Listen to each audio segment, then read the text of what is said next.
Hello friends, कैसे हैं आप। आज जो टॉपिक हम करने वाले हैं वो है फिक्स टर्म एम्प्लॉयमेंट। ये न्यूज़ में इसलिए क्योंकि जो हमारी मिनिस्ट्री है, ministry of labour and employment, उसने एक नया मॉडल स्टैंडिंग ऑर्डर लाया है फिक्स टर्म एम्प्लॉयमेंट के बारे में।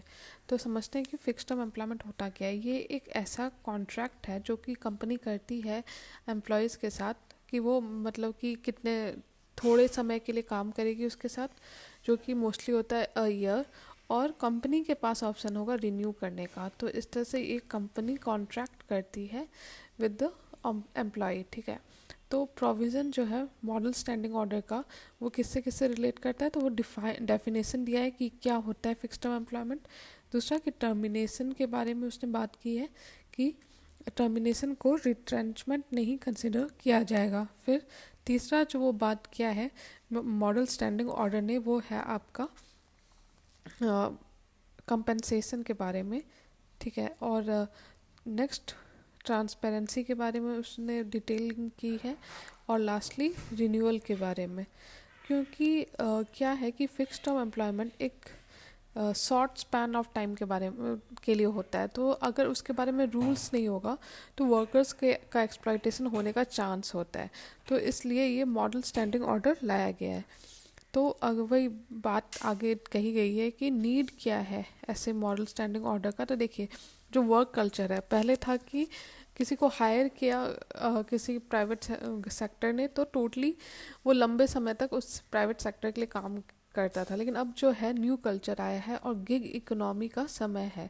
इसमें क्या हो रहा है कि न्यू फॉर्म्स ऑफ एम्प्लॉयमेंट जैसे कि गिग इकोनॉमी हो गया, फिर एंटरप्रेन्योरियल कल्चर हो गया। इसमें बहुत छोटे पीरियड के लिए वर्कर्स को हायर किया जाता है। दूसरा कि बहुत सारे ऐसे सेक्टर्स हैं जहाँ पे छोटे पीरियड के लिए ही हायर पॉसिबल है, जैसे कि लेदर वेस्ट इंडस्ट्री हो गया या टेक्सटाइल मार्केट हो गया।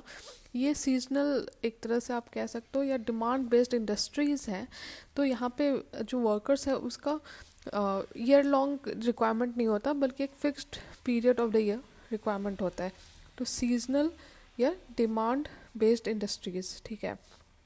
तीसरा कारण है कि अ, देखा गया है कि जो कॉन्ट्रैक्ट वर्कर्स हैं उनको डायरेक्टली हायर कर दिया जाता है विदाउट अ मिडल मैन। ठीक है। तो डायरेक्टली हायर तीसरा पॉइंट। और फिर नेक्स्ट पॉइंट है कि ये ऐसे जो रूल्स हैं ये हेल्प करेंगे वर्कर्स को अवॉइड करने में, क्या, तो delay in payment of to workers. यानी कि एक रूल्स रहेंगे गवर्नमेंट की तरफ से, तो वर्कर्स को भी इजी होगा, वर्कर्स के लिए भी, और साथ में जो एम्प्लॉयर्स हैं उनके लिए भी इजी होगा वर्कर्स एक दूसरे से डील करने में। तो जो डिले होगा मान लो पेमेंट में, वो नहीं होगा, वर्कर्स उसको बेटर हैंडल कर पाएंगे। पांचवा है कि provide alternative to contractual employment, helping employees to get advantage similar to permanent workers for similar work.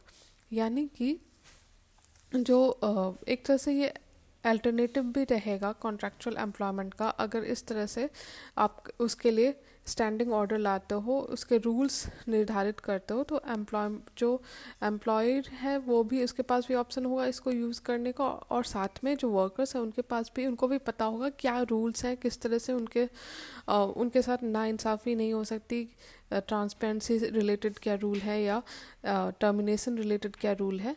ये सब बातें क्लियर रहेंगी। तो एक तरह से ये एक जो अभी तक का गिग इकोनॉमी या कंट्रैक्चुअल एम्प्लॉयमेंट का इंक्रीजिंग रोल देखा जा रहा है हम लोग की इकोनॉमी में, इसलिए ये स्टैंडिंग ऑर्डर लाया है। तो पांचवा पॉइंट है अल्टरनेटिव टू कॉन्ट्रैक्चुअल एम्प्लॉयमेंट। ठीक है। अब बात है कि कंसर्न्स क्या है। अब जो फिक्स्ड एम्प्लॉयमेंट जो बढ़ रहा है, इसका कंसर्न्स क्या है। इसका पहला तो है कि जॉब सिक्योरिटी। देखिए, ये इसमें क्या होता है कि बहुत शॉर्ट स्पैन ऑफ टाइम के लिए किसी वर्कर को हायर किया जाता है, और देखा गया है कि सोशल सिक्योरिटी भी उन्हें नहीं प्रोवाइड की जाती है। तो जो जॉब सिक्योरिटी का जो है प्रॉब्लम हो जाता है। जैसा देखा गया कोविड के समय बहुत सारे वर्कर्स को निकाल दिया गया विदाउट एनी कंपनसेशन या किसी तरह का सोशल सिक्योरिटी, और ऐसे वर्कर्स सबसे ज़्यादा कोविड के समय इन्होंने सफ़र किया। दूसरा पॉइंट है कि difficulty in enforcement of agreement, मतलब कि ये फिक्स्ड पीरियड का होता है कॉन्ट्रैक्चुअल या गिग इकोनॉमी, तो इसमें बहुत मुश्किल हो जाता है इन्फोर्स करना एग्रीमेंट। ठीक है। तीसरा पॉइंट है कि misuse of contractual employment arrangement against illiterate workforce. देखिए हमारी बहुत सारी जो पॉपुलेशन, वर्किंग पॉपुलेशन है, उसमें अभी भी ऐसे लोग हैं जो इलिटरेट हैं या उन्हें नहीं पता उनके राइट्स, अवेयर नहीं है अपने राइट्स या रूल्स के बारे में, तो इनका मिसयूज़ होने का बहुत ज़्यादा चांस होता है। तो वे फॉरवर्ड में आपका होगा कि इफ़ेक्टिव इम्प्लीमेंटेशन होना चाहिए ऐसा अगर कोई ऑर्डर या रूल लाती है गवर्नमेंट, और अवेयरनेस की भी ज़रूरत है कि लेबर्स को पता हो, ठीक है, जो भी लोग काम कर रहे हैं उनको पता हो उनके राइट्स के बारे में, और जो भी लेबर रिफॉर्म, लेबर कोड्स, ये सब के साथ इसको कॉम्प्लीमेंट करने की ज़रूरत है, कॉम्प्रिहेंसिवली इसको लाने की ज़रूरत है। तो इस तरह हमने समझ लिया फिक्स टर्म एम्प्लॉयमेंट के बारे में। Thank you.